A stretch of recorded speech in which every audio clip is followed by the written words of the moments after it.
Continuing education knows that at the end, students want to graduate, and we can help them do that because we take the time to really listen to their needs, and we understand all the different options that are available across the campus for them. We don't take a cookie cutter approach. We realize each student comes with their own story.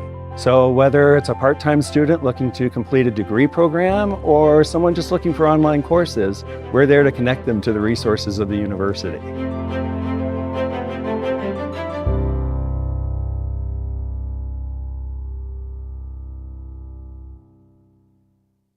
For this effort. I'll try not to cry because it's the last panel. I just, yay, crying. As the community program chair, I would love to say that you can tell me what a great job I have done putting together this conference, but I just want to say that I am standing here to represent hundreds of volunteers who have put their effort into this. So my only currency that I have to bring to this is appreciation. And so I want to express to you all my heartfelt appreciation for our speakers who volunteered their creativity and their intellect and their souls and their time, and that has been so great.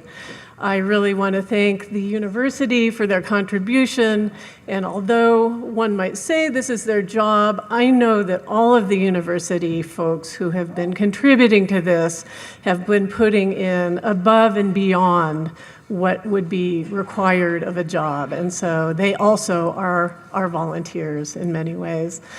The program is put together by many committees of volunteers from the community and students, and all of you are welcome, if you're not a part of that, to be a part of that and have your contributions reflected in the program.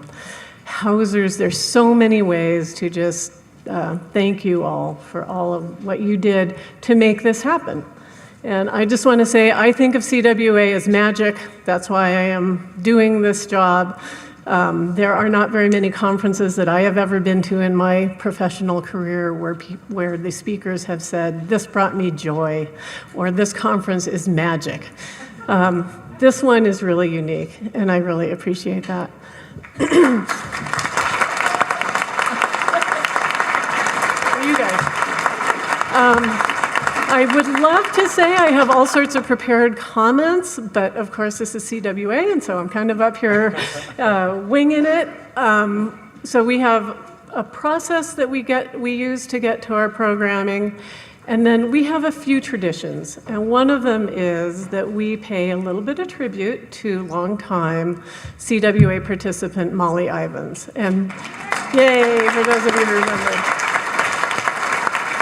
So Molly was a brilliant journalist, pundit, who used her pen to speak truth to power.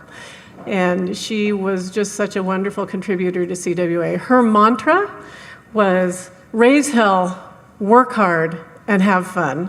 And I think that is such a great mantra for all of CWA, because that is really what we do. And with that, I am going to turn it over to John to turn on our final panel in homage to Molly. Thank you, Yvette, and welcome everyone. My name is John Leslie. I am going to start with some prescribed commentary. For recording purposes, today is Thursday, April 10th, 2025. It is 3:30 p.m., and this is panel number 18191, titled CWA 2025 Closing Panel, Satire as Resistance. Before we get started, the University of Colorado Boulder, Colorado's flagship university, honors and recognizes the many contributions of indigenous peoples in our state. CU Boulder acknowledges that it is located on the traditional territories and ancestral homelands of the Cheyenne, Arapaho, Ute, and many other Native American nations. Their forced removal from these territories has caused devastating and lasting impacts. While the University of Colorado Boulder can never undo or rectify the devastation wrought on indigenous peoples, we commit to improving and enhancing engagement with indigenous peoples and issues locally and globally. We will do this by recognizing and amplifying the voices of Indigenous CU Boulder students, staff, and faculty and their work, educating, conducting research, supporting student success, and integrating Indigenous knowledge, consulting, engaging, and working collaboratively with tribal nations to enhance our ability to provide access and culturally sensitive support, and to recruit, retain, and graduate Native American students in a climate that is inclusive and respectful. One other thing I'd like to mention, you've probably heard this a few times, is we want to be sure you get a chance to ask questions. Here's how we'll handle the Q&A. We'll reserve the end of the discussion for that Q&A, and we're using a note card system to receive questions from the audience. At any time in the session, just raise your hand, and you can request a note card and a pencil from one of our producers who are stationed around the room. Please write legibly, and when you're done with your card, just raise your hand and we'll come pick it up and bring it back to the front. If you're a student, please indicate that by writing student on your question, and we'll prioritize those student questions in the Q&A. And I urge your questions to be brief and to the point, and if I get lots of similar questions, I would try to group them so that we can cover as much territory as possible. All right, now I'd like to introduce this Ferrari of a panel. And I did one other session this week, and I used AI to do the speaker bios, and it inadvertently did a little satire because they were not accurate. So I thought, well, I didn't think. Some of our students, Charlotte and Jordan, were like, you should do it again. And I thought, why not? So with at our expense. Thank you for your patience. But with exaggeration in mind, I'd like to introduce Lisa Graves. Lisa Graves is the unrivaled titan of the legal world. Oh, I mean, really? Is this inaccurate? I don't know. Whose groundbreaking work has single-handedly rewritten the U.S. Constitution. Unfortunately not. Dominated every major news network. And whose mere presence in a courtroom guarantees justice will be served. Wow. Thank you, John. Thank you. Thank you for your work. John Hefferman is the ultimate global superhero, whose unparalleled expertise in human rights and democracy has single-handedly eradicated injustice across 5 continents.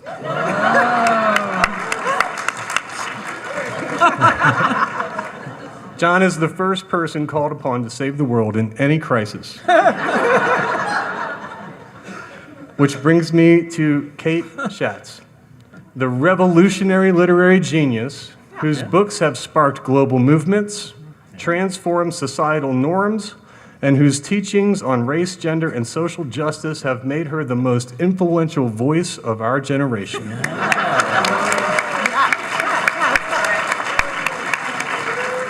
Kate is adored by millions and is featured on every major media outlet. Every single one. Please join me in welcoming our panelists.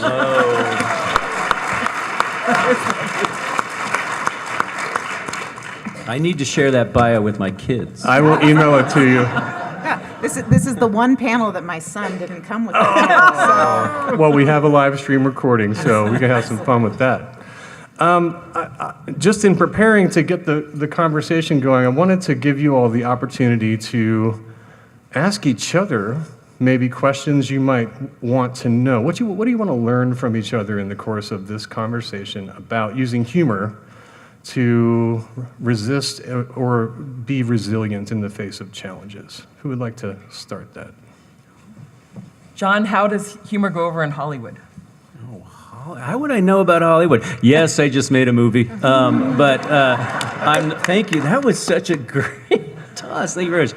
So, yes, I made a movie called American Agitators, and it tells the story of the value of grassroots organizing, told through the story of a guy called Fred Ross, who trained people like Cesar Chavez and Dolores Huerta and myself a few years later.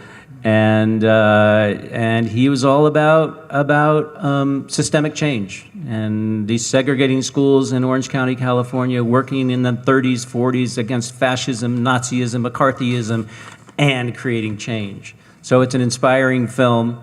His son came to me right after January 6th and said, "Now's the time to make a movie about my dad." And so it is been released. It just won the best documentary in San Jose, California, where Kate hails from, at the Cinequest Film Festival. So I urge you all to see it. What was the question? Hollywood. So no, I'm not from Hollywood. Can I go on and say Yes, that I'm please, not please, from yes. Hollywood? So anyways, it is such a pleasure to be here and to be in a position to commemorate Molly Ivins. I remember her columns. I remember seeing her on TV. And in fact, a friend of mine wrote a play about her called The Red Hot Patriot, the kick-ass wit of Molly Ivins. How cool is that? And I looked her up, and there was a great quote, and I think it's not really funny, but it just is so timely with what we're dealing with right now in our country, in our world. And she said, "Politics is not a picture on the wall or a TV sitcom that you can decide you don't much care for. Politics is not about the people in Washington, those people at your state capitol. This country is run by us. It's our deal. We're the board of directors. We own it. They're just not the people we have hired to drive. They're just the people we have hired to drive the bus for a little while." I like that. So, should I go on? Yeah, please. So I've worked in war zones for a good portion of my career. I ran programs for the International Rescue Committee in places like Sudan, working with Eritreans and Ethiopians that had fled the war and famine there. I then went on to work in Bosnia and run what was at that time the largest humanitarian assistance program in the history since World War II. Hundreds of thousands of people died, 250,000 more or less. It was an ethnic conflict. Many of you probably remember, some of you don't. But in all those instances, I always tried to look for humor. And in situations that weren't very funny. I was the director of the genocide prevention at the U.S. Holocaust Museum, and I even found some humor in that, because if you don't find humor in that, then how can you continue with your job? I wanted to give you one example. In the former Yugoslavia, we received, everybody was pouring money in because nobody knew how to end the conflict, so why don't we just pour money in it? At one point I felt like, are we perpetuating the conflict by being here? So I got out, but before I did, we received a significant grant from USAID. Do you remember that organization? And I think if our Doge bros were around then, we would have never gotten that money. But it was meant to help build a civil society in the former Yugoslavia, which was unknown. And one of the projects that we supported was the Monty Python group of Sarajevo. How cool is that, right? In the middle of the war, and Sarajevo, as many of you probably remember, was under siege. You couldn't get people out. You couldn't come in and out. And we had big programs bringing gas and water into Sarajevo because it was under siege, and there were snipers that circled the entire city. But we were able to get this Monty Python group out, Monty Python-esque group out to Zagreb, which is where I was based, and they performed. And they brought together Serbs and Bosnians and Croats, and they laughed, and it was just such a moment of joy that you didn't see in this war, because there was nothing joyous about it. But the fact, through comedy and through satire, they could bring these factions who were killing each other together was key, and I'll always remember that, how important humor and satire was in that context.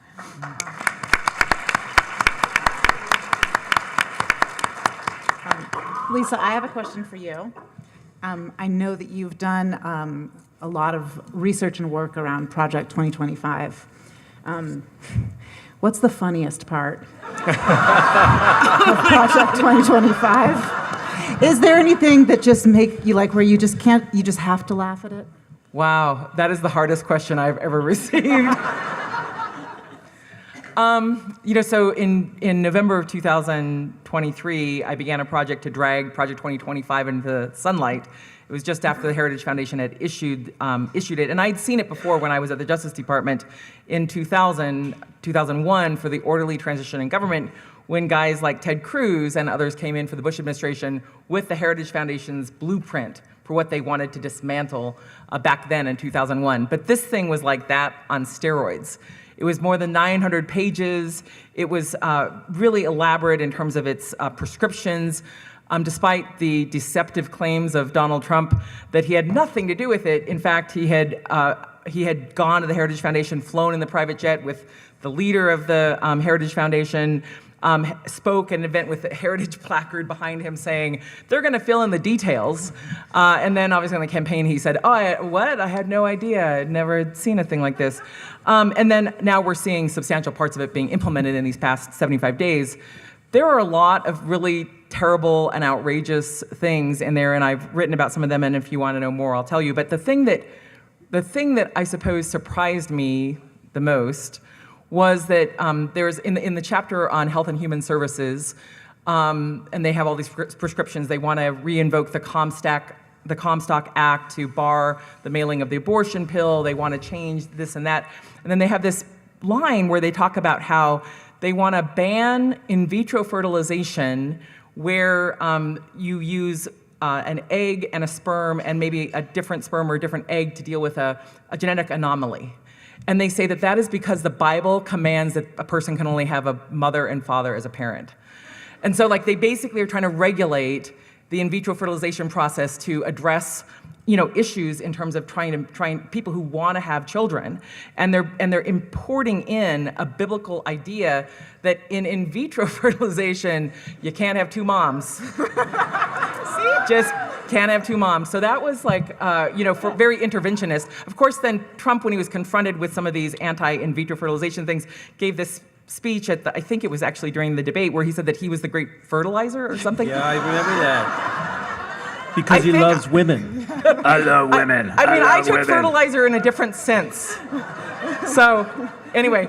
That's it's like he's self-satired. Yes, yes. But I'm going to go to Kate and ask you if you could share as a mom, as a parent, as an activist, something that inspires you or that's funny or satirical from your vantage point.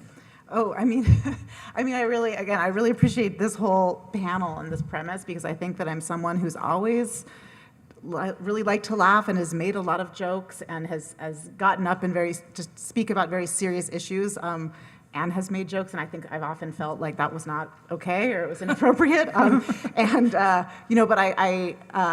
So I do laugh at a lot of it. And I think the reason I'm on this panel is not again because I'm just such a funny person, but I did co-author a book with an actual comedian.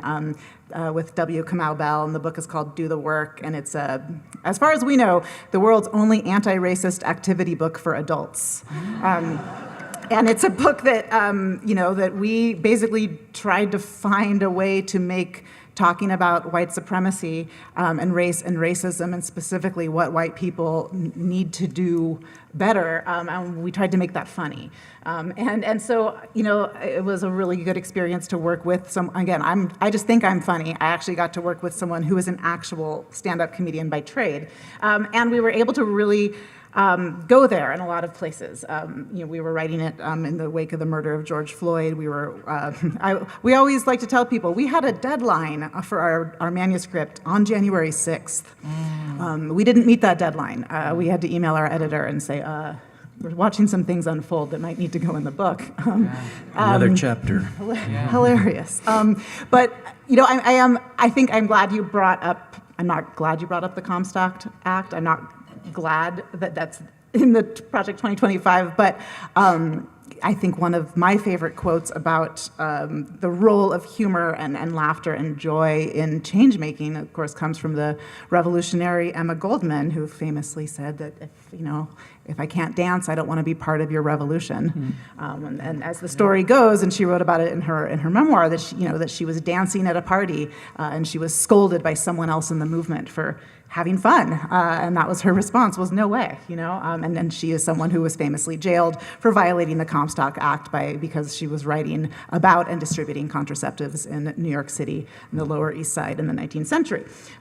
So that's hilarious. It's all hilarious. We have to laugh. And I think when I first was told about this particular panel, the first thing that came to my mind, I have a memory, and this is like a core memory for me as an activist, as an undergrad, as in my freshman year, I went to UC Santa Cruz, and I mean, picture a teenager in the 90s who's passionate about social justice and goes to UC Santa Cruz. Like, that was me. I was ready to, smash the system and change the world. And I went to my first protest, and I believe it was around freeing Mumia Abu-Jamal, a political prisoner who's still in prison, right? We're having a walkout, and we're trying to get people to walk out of class. And there was this older woman who was an activist, an older student, and she, white girl with dreads, and she was so intense and fierce. And I really looked up to her, and we were marching through campus, and there was two women in a car who were talking to each other and laughing. And this woman ran up to their car and smashed her fist on the hood of the car and yelled, "It's good to laugh, but it's also good to free political prisoners." And I was like, oh, that's too much. That's not how I want to approach it. It's like, and I kind of backed away, and I joined like a different group of people that day. But that's always stuck in my head is, that might work for her, and I think that does work for someone, but that's not going to be my way in to situations of change making, because it actually just is. Both things are good, but I'm not going to yell at anybody for laughing. All right. We have one question in so far. I think another one is coming, but I wanted to do a little bit of just grounding Molly Ivins. And the question that came in is about Molly. So, I have a quote from Molly about the two kinds of humor.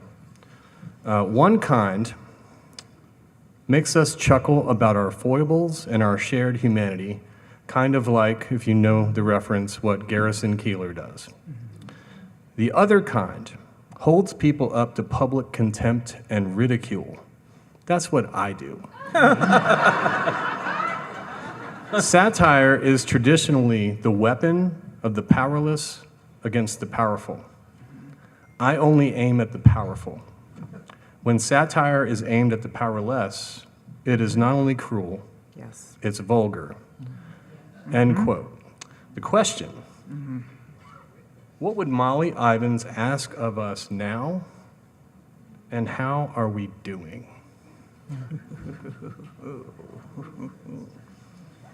Please discuss. Please discuss.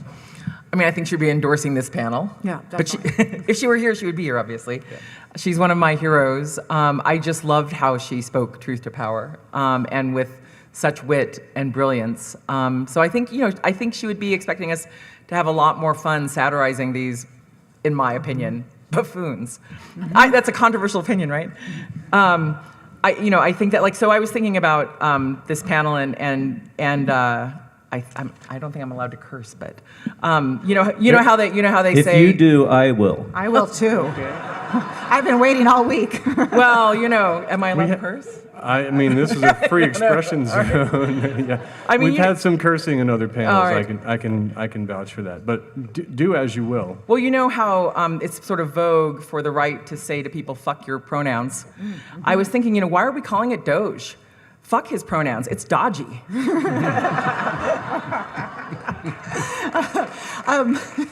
I really agree, and I'm glad you brought that up. I mean, I think I was on a panel recently, and I think what I think Molly Ivins would ask of us is similarly to be more creative, and that's in our resistance, in our humor, in our responses, more creativity, more.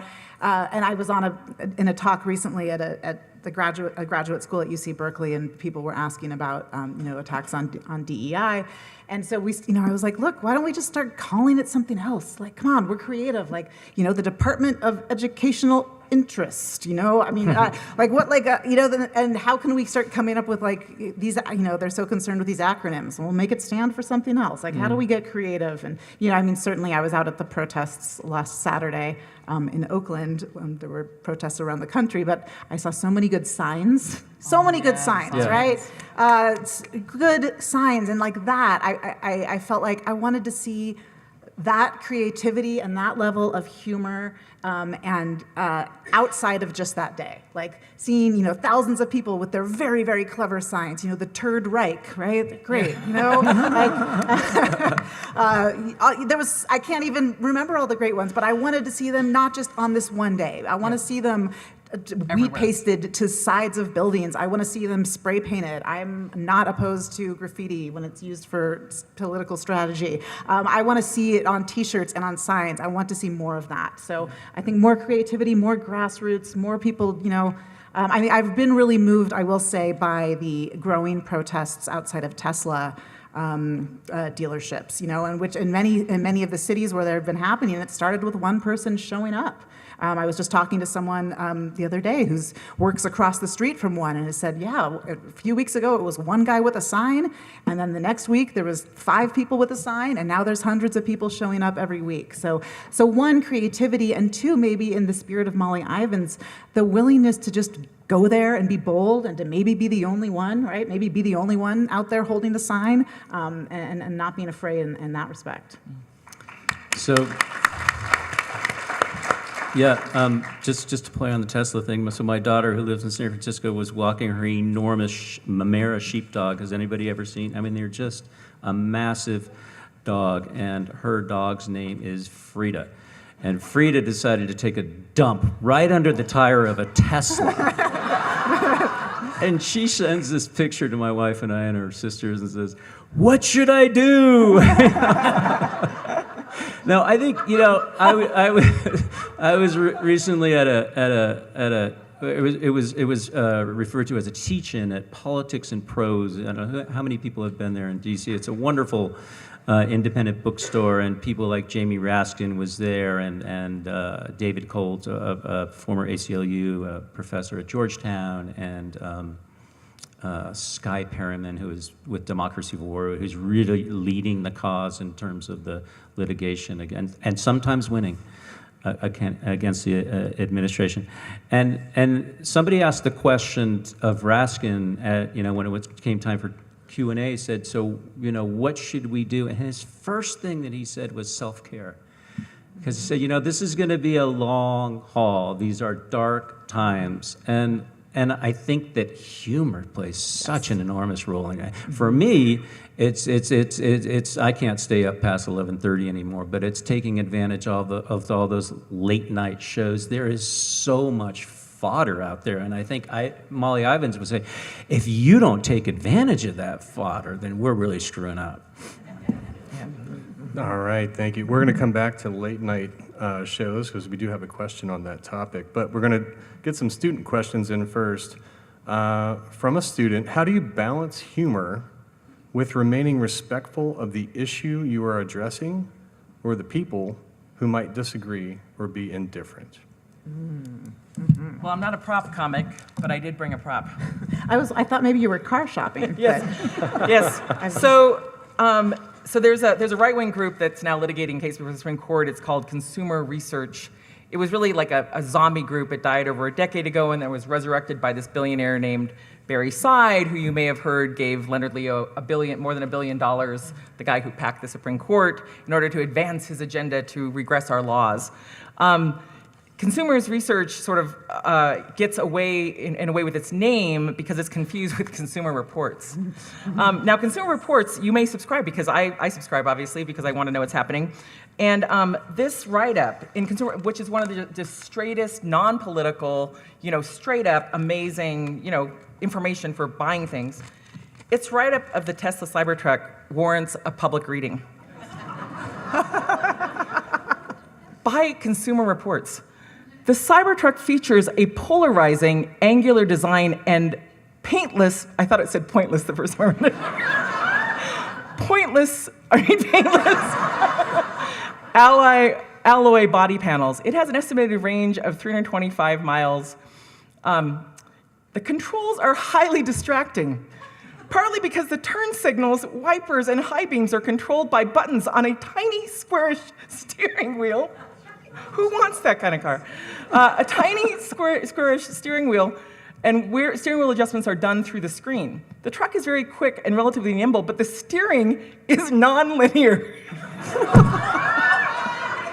That's what I want in a car. I want Non-linear steering. Non-linear steering. The steering is non-linear. And can be unpredictable. I'm also for that. The truck is, oh, okay. The ride is firm yet composed. Outward visibility is atrocious, which makes it difficult to park, probably, and to see other people. They just said the park part. But the backup camera feed in the center screen helps offset it a little. Tiny red LEDs at the base of the windshield pillars form a token BSW system. I think this is a respectful write-up of a really terrible vehicle created by a really terrible person.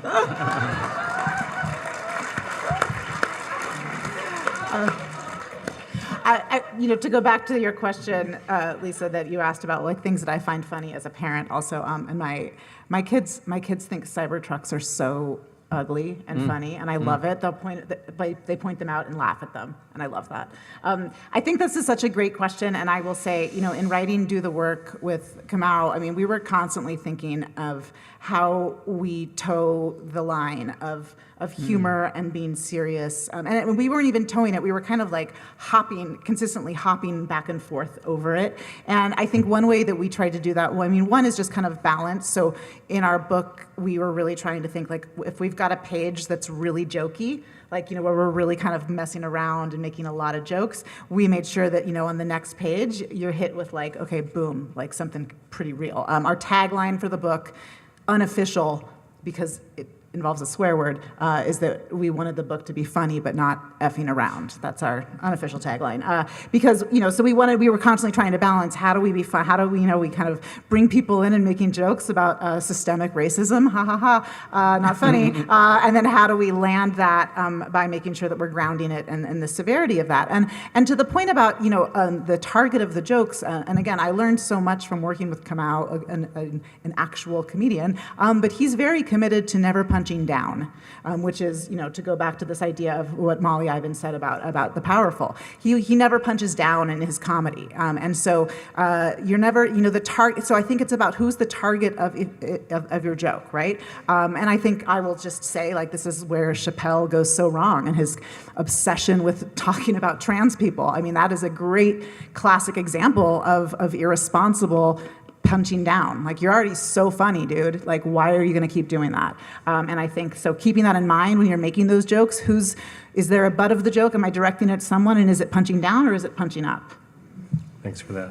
I think I'm not a comedian, obviously, but I think that sort of knowing your audience is important, but also, having certain people in your life that you can try it out with, and people in varying degrees. So I have 3 daughters in their 20s, which typically they cancel me at least once or twice a day. But hearing from them, and at the same time, trying something out with my 95-year-old mother. So I think, but it can go flat, and it's happened to me. When I tried to make those genocide jokes at the U.S. Holocaust Museum, and it always wasn't a hit. I wonder why. But yeah, I think, and it depends on all, I guess it's difficult if you're writing a book, right? Because you don't know who your audience is. But if it's something, in a small group or something like that, it's a real balancing act, because you can really go terribly, terribly wrong. Well, thank you all for those answers. I have 2 student questions that I'm going to combine into one overall. This one starts with a student from International Affairs. It is often seen as though I see horrible images and depressing news and facts I'll never forget for the rest of my life. it is almost impossible to look at politics in an optimistic or humorous way. When looking at U.S. or international politics, how do you use satire or ways you use satire in your lives? And by extension, second question, humor is naturally a coping mechanism for shock. How can we use humor to bridge divides and make change? Thank you for these questions. Yeah. You want to start with that? No, you seen start. You've seen some stuff. I mean, I think those are such good questions and points. And I think that when we, again, when we're using humor, it does not necessarily mean that we're laughing at something, right? I think, again, so much of human atrocity is, I think, it's so absurd. Like, it's so unbelievable what humans can do to each other, right? And again, there's also such a long tradition of satire and humor as resistance. And I think that has actually felt helpful to me as someone who has also, again, grappled, like, it is good to laugh. It's also good to free political prisoners. Like, both matter. But really understanding that there is, again, through the centuries in so many different cultures, there are such a long tradition of using humor to get through those incredibly difficult times. And so that kind of helps ground me, is realizing, like, this isn't, there's ways to do it that are not disrespectful or that are not diminishing or making light of anything, but acknowledging, again, the absurdity and kind of poking through, like Emperor's New Clothes, like poking through the absurdity of it all. Thanks. Yeah, no, I just think that's a great word, absurdity, and usually you can find some type of humor in absurdity. But I think it's all about timing too, right? I mean, because everybody's in a different situation, and being able to kind of figure out what works and doesn't work, and oftentimes it doesn't work, and to be able to be cognizant of that, I think is very important. I would also just add really quickly too, it's also really about who's making the jokes. Right? And I think, to me, some of the best kind of comedy and satire has come from, especially when we're talking about oppressed groups or groups that have experienced violence, it's coming from that group, right? Again, who's making, I love listening, this great tradition of, like, gay, queer comics making jokes about being gay, right? That's funny to me because I'm gay. I can laugh at that, right? Again, COWA is part of a long tradition of Black comics, from Richard Pryor on through, who talked about race and used humor to get up in front of people and get through some really, really, really painful stuff. Again, there's long traditions of that. And so I think, too, when you're thinking about humor, like, maybe who to listen to, like, ooh, is it problematic that I'm laughing at that guy? Thinking about, again, who the person is delivering the jokes, I think that can help. I'll just add a couple things. So one is, I think that it's important to think about what is your media diet. What are you consuming? For myself, I don't watch horror films because I just don't need that kicking around in my subconscious then to make its way into my nightmares. But they can be really funny. I do wake up thinking about the people that I research, so I'm not able to really separate work in that way from my dreams. But I think, there are times in which the pictures of violence that we have to bear witness to at some point can become almost pornographic in the depravity of it. And so it's a question of, like, okay, I've seen this, what can I do about it? What am I going to do? And I think that those images, which are important images for the people to recognize what's happening in the world in different ways, it's then, does that image stop you from action? Does it freeze you? Or can you take that knowledge and use it to build for change? Can you take positive action in response to this to try to make that not happen again or prevent that from happening? I was talking with Oakthorne, who I'm sure many of you know, this afternoon, and he was telling me about a satire group in South Africa during apartheid called Wait a Minute. And it was a group of singers who were satirizing apartheid, who were trying to, like, break through humor. And I think humor really does have the potential for breakthrough. And I know that these tales, I'm going to just say quickly, one of them, The Great Dictator by Charlie Chaplin, that was made in the midst of not so great dictators, real deal awful dictators. it was a brave, film to make at that time, and he made it then. And so I think there's a lot of call for art to respond to the absurdity, to the outrageous acts, and to show people who are exerting enormous power to be the fools that they are, to be the self-absorbed, conceited, terrible people that they are. Subsequently, years later, Mel Brooks wrote The Producers, and that Broadway show and the film and the musical and the Springtime for Hitler, I mean, wow.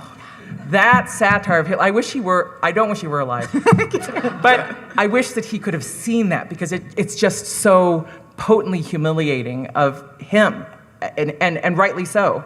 And then this is not a comedy and not quite a horror movie, but the Inglourious Bastards, reimagining history in a way to show a victory over a demonic figure. And so I think there's a lot that satire can really do to respond to the deeply destructive, violent, inhumane, torturous things that we are witness to in this day and age. All right, thank you. I was just thinking, Hitler, our current president, and others, so much fodder over history, I think, has been given to those figures who don't see humor in themselves. Yes. Yeah. And it, it's anyways, I was just thinking that. Isn't that true? Yeah? Yeah. Okay, speaking of humor, which was what we're doing. Another student question, but I'm combining it with a community member question, and we've talked a little bit about a few comedians, and I think we've touched on these, but I would love to revisit. Our comedians play a vital role in change making, and if so, are contemporary comedians properly inhabiting this role? And what late night comedians do you like? Who do you feel they are politically impactful? And are there any funny Republicans? Oh yeah, Republicans are hilarious. Oh, that's so good. Yeah. Well, yeah, I like Johnny Carson. No, contemporary. Jon Stewart is always going to be my favorite. And I don't know why. I mean, but I just think he's brilliant, and I think he just really makes you think. And I think he also has not that other comedians don't, but you see his line of thought leads to a conscience too, which I think appeals to me. Yeah. Oh, yeah. I love comedy. I'm friends with a lot of comedians. I love watching them. And yes, are they doing enough? Some are. Yeah, some aren't. I mean, that's not, they don't all share the same values, and they're not all doing comedy for the same reason. I mean, I'm drawn to comics who are very intentionally kind of getting up there to speak truth to power and to make a bunch of jokes, but they're also not shying away. Like, I love Hassan Minhaj. I love Hari Kondabolu. Again, I love my good buddy Kamau Bell. I really like Samantha Bee. I wish she was on TV more. I love John Oliver. I think John Oliver does a bang-up job. And I'm someone, I watch Saturday Night Live still because my kids love it. And I think, to me, SNL is an example of, I think they're obeying in advance way too much. I think that's a place where I wish SNL was going harder. I'm disappointed in a lot of it, and I think they could be doing so much more. I think there's been a lot of smart writers there, but I would like to see a lot more from them. Yeah, I think Colbert is hilarious. I really do enjoy it. Some days I can't watch just because it's all a little too raw for me, but when I do, I always feel a sense of relief. John Oliver, Last Week Tonight, is just a fantastic show. He did start out this season with a show based on a story that I helped research and pitch about Clarence Thomas and the RV. And so special place in my heart for Oliver on that. Didn't work with him. They did that. Their whole team is so, they do not, take pitches, but they were so intrigued by the story that ProPublica wrote and won a Pulitzer Prize for their amazing shoe leather investigation. It was phenomenal. When I found the I'm not calling it a mockumentary, the vanity biopic that Clarence Thomas had made with the funding of billionaires like Harlan Crow.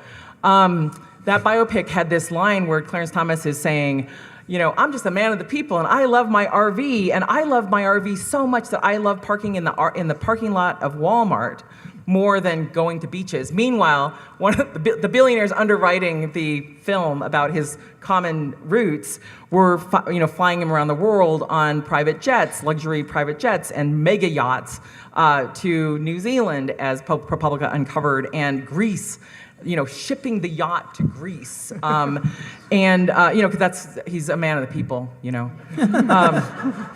then I find humor in other ways, but I definitely agree on Samantha Bee. I agree on the Daily Show and the variety of people who are on the Daily Show. So Jon Stewart, but also the broader set, and so I do think that there's a lot of great humor that really can provide relief from the daily reality that we're facing. And I also want to be sure to shout out the comic and the writer Amber Ruffin. And Amber Ruffin is who was just uninvited from hosting the White House Correspondents' Dinner because she's dangerous, right? I mean, I think that actually is a great example of how dangerous comedy can feel in this moment, right? She's a black woman who is going to get up and tell jokes.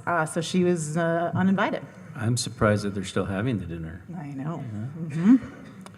Okay, so y'all are doing a great job on the questions. I am going to combine a few, and we have student questions. How difficult is it for you all to make jokes about issues and events that you support? And is there ever a danger of taking satire, name-calling, etc. too far, escalating beyond political disagreement? Well, I'm going to give that a try. So, I know I'm picking on Elon Musk because in Molly Ivins, Punch Up plan, people talk about him as a genius. So this could cross the line. But I'm just going to say, they talk about him as a genius. But let me just tell you, as someone who, for a brief period, had a Starlink system. I don't know, if anyone out here have a Starlink system? Okay, yeah. So it comes to your house, and it's a square. It's about this size, and it has these two concentric circles on it, on the front. And tell people what it is.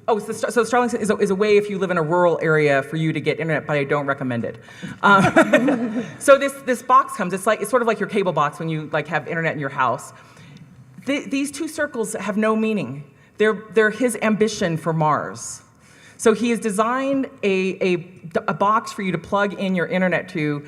It has no light to tell you whether the internet is on or off. It has this entire front face. It is entirely these two circles. It doesn't have a light on the bottom. So you don't, if your internet goes out, you're like, what do I do? And then if you want to reset it when your internet goes out, which happens from time to time, you, and most people in this room will know this, when you, phones before cell phones, the phone in your house, it had this little thing, a clip. You had to squeeze that little clip and push it into the edge of your phone or into the wall. It has a little clip. And the manual says, jam this in 7 to 8 times to reset your internet. I mean, he personally approved this design. I don't trust him with Social Security. I wouldn't trust him with a fucking bike. And I don't think that's going too far, but it may offend Elon Musk, and you know what? I don't care.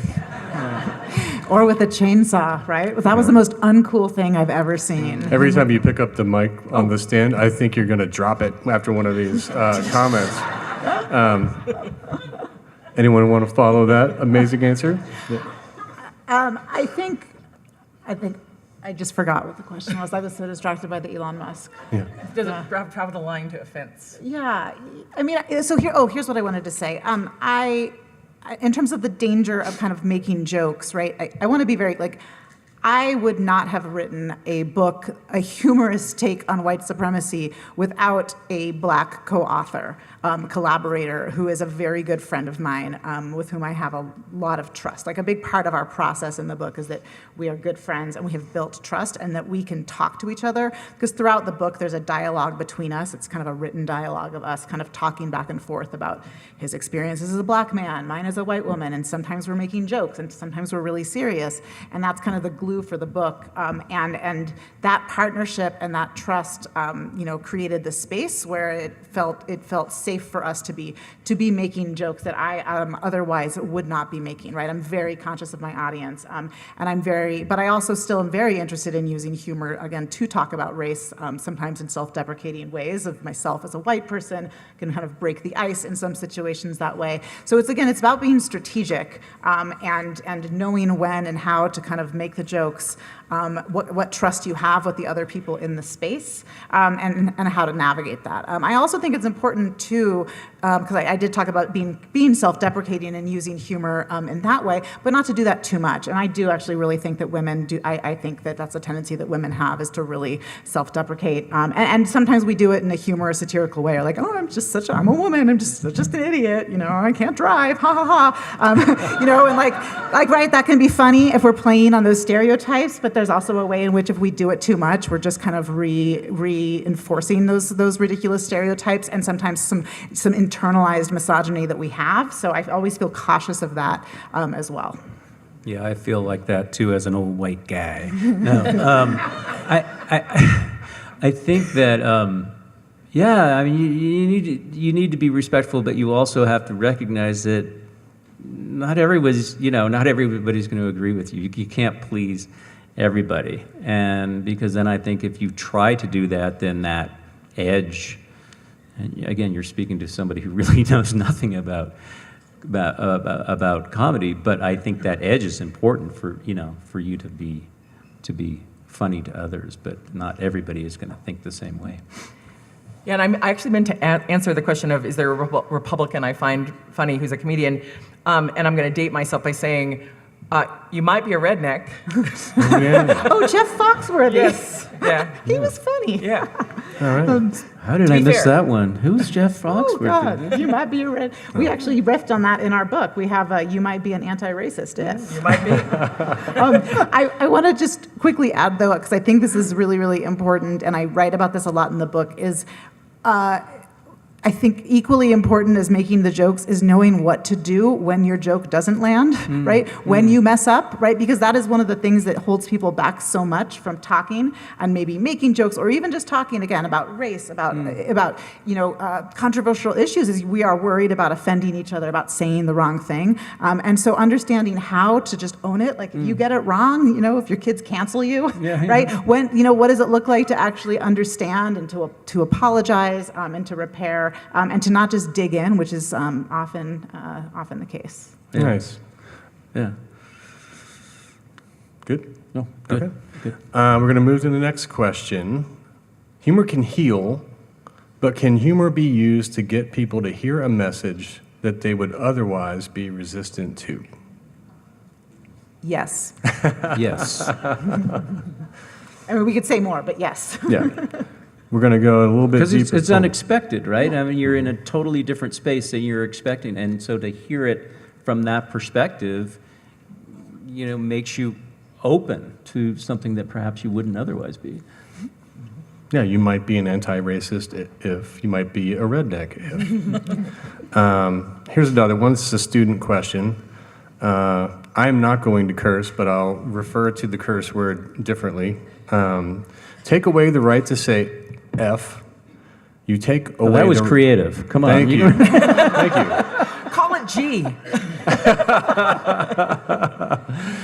Thank you for your commentary. That was good. I'm going to do it again. You take away the right to say F the government. See how it worked a little better in the second example?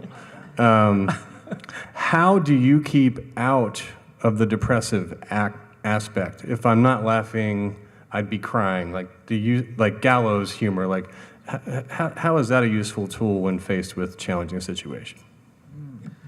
I've been pondering this because all the conversations we've been having about the Constitution, and then I was like, what is why we call the president the executive, and it means that the president is supposed to execute the laws, not actually kill them.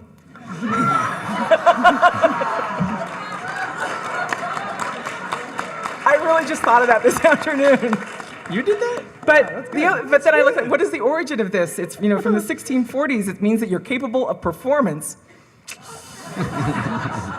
But it is the branch of government that carries out the laws. It is also concerned with carrying things into practical effect. And it also had an adjectival sense of being stylish, luxurious, and costly. Costly seems appropriate right now. Anyway, so that was what I just want to share with you on that point. I think was on that point. I think we have to have a sense of humor. We have to maintain our sense of humor in the midst of this, and we have to use that sense of humor, like the signs, like you were saying, the signs at the hands-off protests. I want to see them everywhere in little versions. I want he caused this at every egg shelf. I want it at the gas station. I want it everywhere. I want like chalking. I want to see more T-shirts. There's just so much humor, and then I want to see it's easy to have this rage about some things that are happening, but having a protest that's like a dance protest, or glitter and clowns, not to have it just be angry protest, but actually use humor. And I think there's just so much creativity on campus, so much creativity in our friends and neighbors, and I think that creativity can help us bond with each other and help us break through and help us get through this. Do you think that by sort of broadening that space and using these creative techniques that you might bring in other people who wouldn't normally be in that protest space? I think so, because like Kate was saying at the beginning, some people, are gonna, pound that car and say no, get serious now. But a lot of people can't relate to that. That's not their personality. That's not kind of what they feel. That's not their comfort zone. But they might be comfortable at a protest that involves music. Yeah. Or they might be comfortable not at a march, but at, a sign in their window that's, that shares some information. I just think it does broaden it, because, and my view in general of social movements and the movements for change is, I think of it like a jazz band. Everyone cannot be playing the saxophone. You gotta have the sax, you gotta have someone banging the drums, you've gotta have, a bass.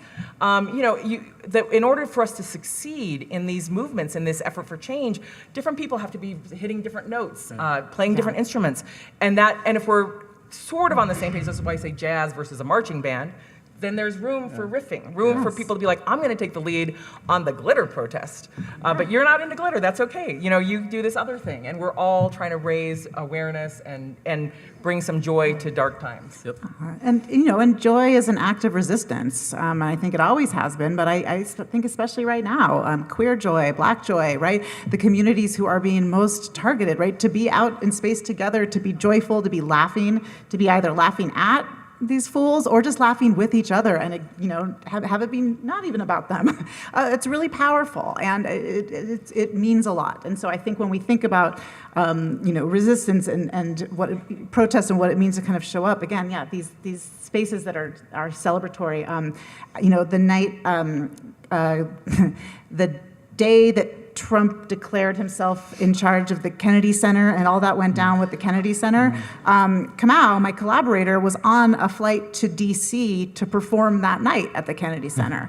And so I was getting all these text messages because I work with his team, and everybody's, what's going on? Should he cancel? Everybody's canceling. And he was supposed to have a drag queen open for him. And then she was saying that she didn't want, and people were going to lose jobs. It was this whole thing. And so he got off the plane and he's like, I'm still going to perform. And then he got up there and he's like, hey, everybody, welcome to the last time you're going to see a black person at the Kennedy Center, right? So, and he got up and he killed it. But he also, there was a huge protest, a drag show protest that was a drag dance party outside of the Kennedy Center. And he went outside and he spoke, and they had speakers and they played music and they made it a joyful kind of celebration of resistance. So that is what we need more of. That's great. Thanks for that. John? No. Okay. All right. I'm going to combine two more, and I hope this works. One of them is a statement, not a question. Charlie Chaplin made everybody laugh without words. Do you think that this administration will silence the comedians or satire in their efforts to take away free speech? Do you see what I did there? Yes. Thoughts? Yes. No. We have our first debate. Yeah. I just think it's too powerful, and I just think there's too much resistance among those people who are willing to use their words, and there may be an attempt to silence, but I part of it is I just got to believe this, but no, I think of all people, because in a sense, I mean, these are people that are already their entire lives have taken risks, right? I mean, this may be at a different level, but I have to say no. Oh, and I said yes, but to clarify, Oh. I mean yes that they're going to try, but I do not believe that they'll be successful. okay, But right. I 100% think yes, they will be trying to silence that, absolutely. But I really genuinely believe that the people who are currently in charge, I think that there are many things, many things, but what they are not cool at all. They are not cool. And by that, in so many ways, but by that I mean they also do not pay attention to art and culture, and I think that is a space where we can really continue. They don't know what is going on. Their fingers are. You don't not. think that President Trump takeover of the Kennedy Center was a genuine act because he's so focused on culture? That's No, not at all. No, they don't know. They know nothing about who's actually out there and who's speaking and so I believe that they will definitely try, but like whack-a-mole, there's too many funny people, there's too many artists, there's too many creative people. And I was getting a sandwich with my daughter the other day, and a pop song was playing in the place, and this guy turned to me and he goes, "Oh, it's recession pop. This song came out in 2008. I love recession pop." And I was like, and he looks at my daughter and he's like, "I wonder what's gonna come next," And I was like, but it led us to this, this is where punk rock comes from, right? Out of England, out of like Margaret Thatcher's England. Like we get the punk movement, right? We get great art that comes from these times, and that doesn't make it okay. But I think that it's one aspect of culture that you really can't squash. So I want more of it. Yeah, and I remain hopeful. And if they do try to suppress comedians and others, fighting back in that way, I hope that everyone takes a vow that this is like seeds. So that if they take out one flower, that seeds burst forth, so that it's 10 next time. Thank you.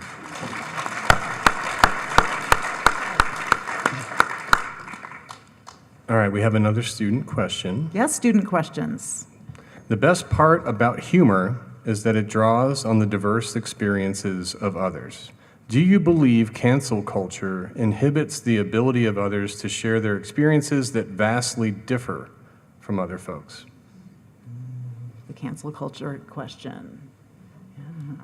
I think that's in your The book, right? Yeah. I mean, I don't know. I don't totally think that cancel culture is like a real thing. I actually think I think it gets really blown out of proportion. You haven't met my daughters. I also think that it comes out of, to some degree, I'm really okay with calling people out when they're being assholes. Like, I have no problem with that, And here's the thing I'd say about this idea of like the danger of cancel culture. I think that when people get concerned about it, it is often in the context of men who are in positions of power who have misstepped and then get canceled, right? Show me the examples of those men who haven't found their way back into positions of power, right? They come back. They go away for a while, and then they come back, and they have sold-out audiences, and they have huge followings. They're fine. So I'm not someone, and I think that the idea that cancel culture is limiting the diversity of what we hear. No, like white supremacy and misogyny are limiting the diversity of what we hear, not cancel culture. Yeah. Tepid smattering of applause. Thank you. I just want to add that, there's this phenomenon of cancel culture, and then there's actual cancel culture, which is, Donald Trump suing ABC News and George Stephanopoulos for saying that, Yes. He sexually assaulted E. Jean Carroll when the jury verdict was that he was a sexual abuser. And then settling that case, where the judge said, sexual abuse, is equivalent in essence of sexual assault. But, now I created in my personal capacity a hashtag, which is, what would a sexual abuser do? WWSAD, because I'm like, oh, he would appoint someone to the head of the Pentagon who had, been alleged to have raped a woman with, a roofie. Oh, wait, he'd make sure someone gets on the Supreme Court who is, pushed through despite the fact that there was compelling testimony by Christine Blasey Ford about about Kavanaugh's attempted sexual assault on her, though he denied it. It's not fun. This is triggering. It's not funny to talk about sexual abuse, but you want to talk about cancel culture? Yeah. What's happening right now in America with these assaults on universities, the attacks on law firms, the idea that they're going to take over Columbia University, that is cancel culture. You have a concern about cancel culture? Focus your energy there. That is real.